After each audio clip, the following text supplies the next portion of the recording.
So on Friday, August 15th, there was a meeting, a summit between President Trump and President Volodymyr Zelensky of Russia. And this was a meeting that was in hopes or intention to come to a conclusion or a resolution with respect to the war happening between Ukraine and Russia. Now, you may remember that when Trump first got elected, he said he was going to end the war before he took office. That didn't happen. Here we are 7, 8 months later, and the war is still going on. Trump has been frustrated with Russia, saying that they haven't been negotiating in good faith. And then there's both sides, because on that side you get Russia, who he feels isn't negotiating in good faith, and then you get Ukraine on the other side, who has been insisting on fighting and who still wants to keep the fight going because they believe that they can win a prorated war, a protracted war. And so this meeting was supposed to maybe, hopefully, achieve some type of resolution for this conflict.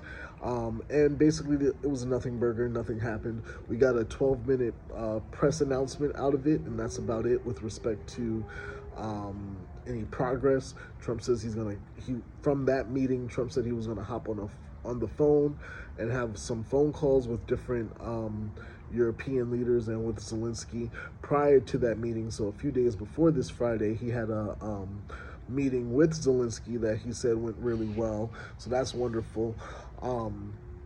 But the issue is, how does it end? Zelensky wants a ceasefire. He wants the war to stop for a little while and then to continue, because he thinks that if it stops and the Ukrainian people can regroup, then the fighting can continue, and that they will ultimately win. Russia, who is winning for all intents and purposes right now, says we want a peace deal. We're already ahead.